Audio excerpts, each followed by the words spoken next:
उस दिन शाम को शांतिवन गांव के 3 दोस्त दामन, विराज और परमेश्वर चाचा गांव के पुराने बरगद के पेड़ के नीचे बैठकर आपस में बातें कर रहे थे। अबे विराज, ये तो रोज का नाटक हो गया है। सूरज ढलते ही बत्ती गुल। बिजली विभाग को तो जैसे हमारी फिक्र ही नहीं। हाँ भाई, पर जो भी हो, इस बरगद के नीचे गपशप का जो मजा है ना, वह इन चमकदार बल्बों में कहां। हाँ, पर यह देखो, आज तो परमेश्वर चाचा अब तक नहीं आए। उनकी किस्से कहानियों के बिना यह महफिल अधूरी लगती है यार। कहानी नहीं रे, वो सच्ची घटनाएं होती हैं। तू भूल गया क्या? पिछली बार उन्होंने कजरी कुंड वाले बावड़ी की बात बताई थी, जहां एक भयानक साया रहता था। अरे छोड़ यार, मुझे तो लगता है वो सब मनगढ़ंत बातें हैं। भूत भूत कुछ नहीं होता। तेरी सोच ही गलत है दामन। कभी कभी जो आंखों से नहीं दिखता वही असली होता है, और जो साया छाया बनकर हमारे बीच चलता है उसे हम तब तक नहीं पहचानते जब तक वह खुद सामने ना आ जाए। अरे ओ विराज, दामन, क्या हाल है रे? बिजली फिर चली गई क्या? चाचा, आप आ गए। हम तो सोच रहे थे आप आज नहीं आएंगे। अरे भाई, मैं भले तुमसे उम्र में बड़ा हूं, लेकिन तुम्हारे जैसे जवानों के साथ बात करके और किस्से सुनाना, यही तो असली जिंदगी है। उन बूढ़ों के साथ बैठकर दूसरों की बुराई करने में कोई मजा नहीं आता। तो चाचा, आज कौन सी कहानी सुनाएंगे आप? कोई असली वाली जो आपने खुद देखी हो। तुम लोग सोचते हो मैं जो सुनाता हूं वह सब बनावटी है, पर सच्चाई यह है कि डॉक्टर रहते हुए मैंने बहुत कुछ देखा है। ऐसी ऐसी घटनाएं जिन्हें सोचकर आज भी रोंगटे खड़े हो जाते हैं। आज मैं तुम्हें एक ऐसा ही किस्सा सुनाता हूं जो डरावना तो है ही, लेकिन उससे भी ज्यादा भावुक। कहानी की शुरुआत होती है नीरजपुर नाम के एक गांव से, जहां मेरी पहली पोस्टिंग हुई थी। मैंने जब मेडिकल की पढ़ाई पूरी की, तब मेरी पहली सरकारी पोस्टिंग एक बेहद शांत लेकिन रहस्यमय गांव में हुई थी। नाम था नीरजपुर। शहर से बहुत दूर, जहां अभी तक ढंग से बिजली भी नहीं पहुंची थी। गांव की मिट्टी में सौंधी खुशबू थी और लोगों के दिल में अपनापन। पर मुझे नहीं पता था कि इसी गांव में मेरी जिंदगी का सबसे डरावना अनुभव मेरा इंतजार कर रहा है। डॉक्टर साहब, नमस्कार। सब ठीक है ना यहां? अरे हाँ, सब बढ़िया है। गांव मुझे बहुत पसंद आ रहा है। यहां की शांति और आप सबका अपनापन दिल को छू गया। हम तो बस यही पूछने आए थे कि आपको किसी चीज की कमी तो नहीं? कोई परेशानी हो तो बताइए, हम सब मदद के लिए हैं। नहीं, कोई दिक्कत नहीं। श्याम भैया खाना बना देते हैं और बाकी काम मैं खुद निपटा लेता हूं। अकेला जरूर हूं, पर यहां बिल्कुल घर जैसा लग रहा है। डॉक्टर साहब, एक बात कहनी थी आपसे, थोड़ी निजी है। क्या बात है? आप लोग इतने गंभीर क्यों हो गए अचानक? डॉक्टर साहब, ये जो आपका क्वार्टर है ना, वह गांव के आखिरी कोने पर है। उसके ठीक पीछे जो जंगल की पगडंडी जाती है, उसका नाम आपने सुना नहीं? क्यों? उस रास्ते की बदनामी बहुत है साहब। कोई भी शरीफ आदमी वहां अंधेरा होते ही नहीं जाता। कहते हैं उस रास्ते पर कुछ है जो दिखता नहीं, पर मारता जरूर है। मैं पहले तो मुस्कुरा दिया, सोचा गांव की कोई पुरानी मान्यता होगी, लेकिन उनकी आंखों में जो डर था वह झूठा नहीं लग रहा था। क्या कोई हादसा हुआ है पहले? कई लोग जो रात में उस जंगल के रास्ते से गुजरे, वो कभी लौटे नहीं। किसी की लाश मिली, किसी का पता ही नहीं चला। पुलिस भी आई थी एक बार, लेकिन वह भी कुछ साबित नहीं कर पाई। इसलिए साहब, आपसे हाथ जोड़कर निवेदन है, शाम के बाद न तो अस्पताल जाइए और न ही उस रास्ते की तरफ जाइए। श्याम भैया भी इसलिए शाम ढलने से पहले ही खाना बनाकर चले जाते हैं। मैंने उनकी बातों को हल्के में लिया, पर दिल के किसी कोने में एक डर जरूर बैठ गया था। उसी दिन से मैंने ठान लिया, बिना जरूरत के रात में बाहर नहीं निकलूंगा, और जंगल वाले रास्ते से तो बिल्कुल नहीं। लेकिन उस रात जब पूरा गांव सो चुका था और बाहर सिर्फ सन्नाटा, कुछ झींगरों की आवाज और मध्यम हवा चल रही थी, तभी अचानक मेरे क्वार्टर के दरवाजे पर दस्तक हुई। नींद गहरी थी और वह आवाज जैसे किसी सपने की तरह कानों में पड़ी, लेकिन जब वही आवाज दोबारा आई जोर से, मैं हड़बड़ा कर उठ गया।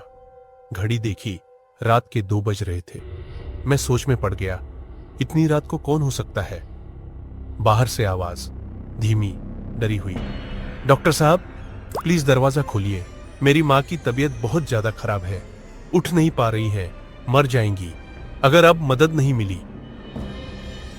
एक पल को तो मैं चिढ़ गया, फिर याद आया मैं एक डॉक्टर हूं, किसी की जान पर बनी हो और मैं मदद न करूं, यह तो मेरे पेशे के खिलाफ होगा।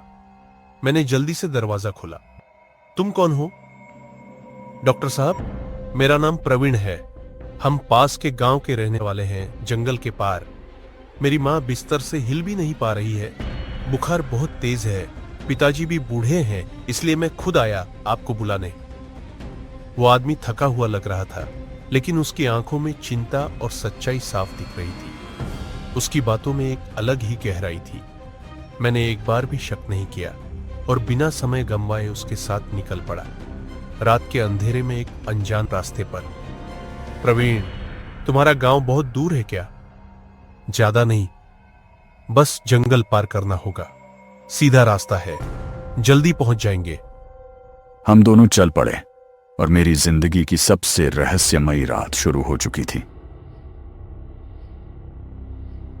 रात के लगभग 2:30 बज चुके थे। मैं प्रवीण के पीछे पीछे चल रहा था। चारों तरफ घना अंधेरा था और सिर के ऊपर काले बादल मंडरा रहे थे। हल्की हल्की ठंडी हवा हड्डियों में चुभ रही थी, जैसे जंगल खुद कुछ कह रहा हो। प्रवीण, इस जंगल के अलावा कोई और रास्ता नहीं है क्या तुम्हारे गांव तक जाने का? है, लेकिन वो बहुत लंबा है, इस रास्ते से जल्दी पहुंच सकते हैं, और मां की हालत बहुत खराब है डॉक्टर साहब। उसकी आवाज में जो दर्द था, उसने मेरे सारे शक मिटा दी। मैंने खुद से कहा, यह वक्त सवाल पूछने का नहीं, मदद करने का है। ठीक है, तुम्हारी मां को क्या क्या लक्षण है? सर दर्द बहुत तेज है, बुखार भी है, वो उठ भी नहीं पा रही, बोलना भी बंद कर दिया है उन्होंने। जैसे ही वह अपनी मां की बात करता, उसके चेहरे पर बेचैनी बढ़ जाती। उसका प्यार, उसकी चिंता, सब कुछ असली लगता था, लेकिन जंगल, वह अब और भी गहरा और डरावना हो चला था। प्रवीण, तुम्हें कुछ अजीब नहीं लग रहा? क्या मतलब? मेरे कानों में कुछ फुसफुसाने की आवाजें आई थीं, जैसे कोई हमारे पीछे पीछे चल रहा हो। मैंने मुड़कर देखा, लेकिन पीछे सिर्फ अंधेरा था। चलो जल्दी चलते हैं, लग रहा है कोई पीछा कर रहा है। हाँ, मुझे भी ऐसा ही लगा डॉक्टर साहब, चलिए। हम दोनों अब तेजी से चल रहे थे, पर जो भी हमारे पीछे था, उसकी रफ्तार भी बढ़ती जा रही थी। तभी किसी ने हमें पीछे से आवाज दी, अबे ओ, रुको, जो कुछ है निकालो, वरना जिंदा नहीं बचोगे। जल्दी से जो है निकालो, मोबाइल, पैसा, घड़ी, सब कुछ। हमारे पास कुछ नहीं है, मैं डॉक्टर हूं, इसका मां बीमार है, उसी को देखने जा रहा हूं। मेरी मां मर रही है, हमें जाने दो प्लीज। मर जाए तेरी मां, हमें क्या, अभी तेरी लाश बनाएंगे दोनों की। उसके बाद जो हुआ मैं आज तक नहीं भूल पाया। जैसे किसी ने पीछे से फुसफुसाकर कुछ कहा और वो दोनों गुंडे अचानक चिल्लाते हुए भागने लगे। जंगल में गूंजती उनकी डर की चीखें, जैसे उन्होंने कुछ अनदेखा देख लिया हो। भूत है रे, भूत, अरे भागो। चलिए डॉक्टर साहब, अब और देर नहीं करनी चाहिए। मैं अब कुछ भी सोचने की स्थिति में नहीं था।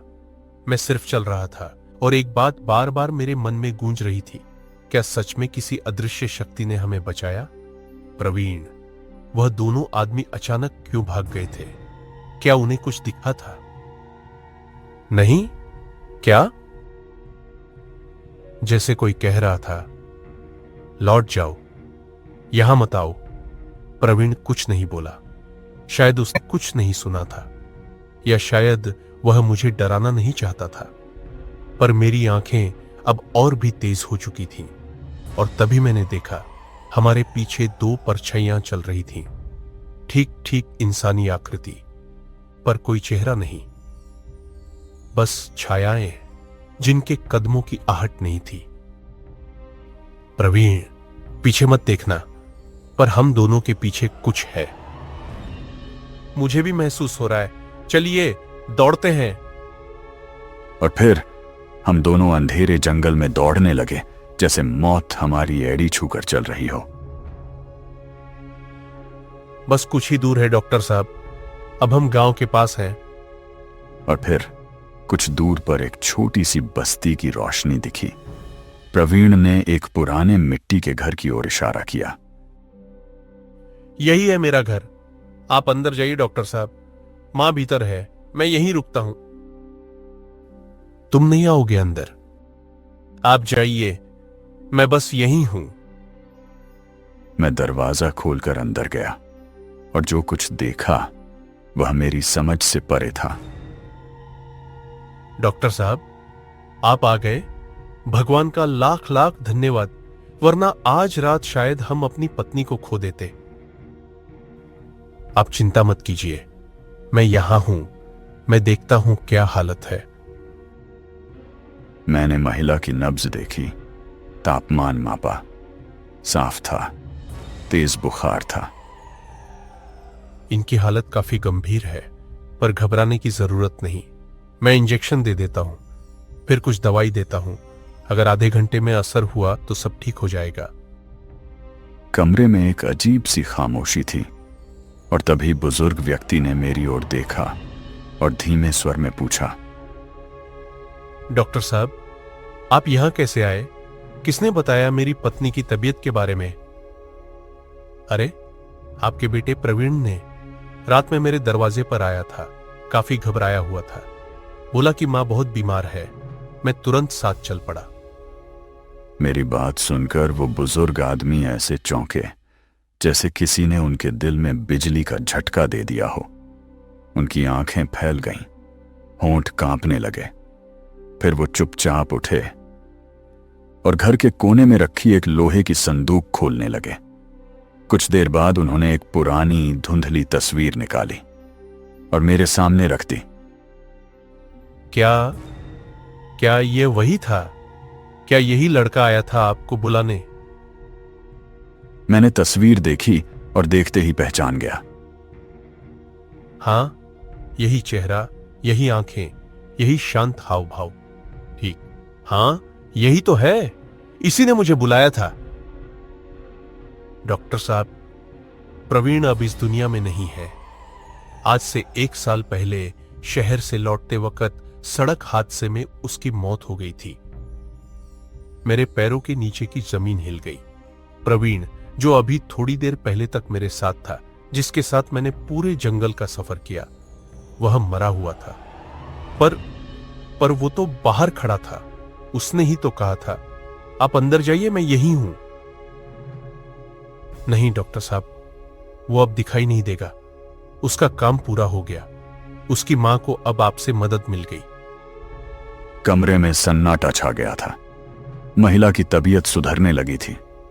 मैं चुपचाप बैठा रहा, बस एक ही बात सोचता हुआ सीता हुआ।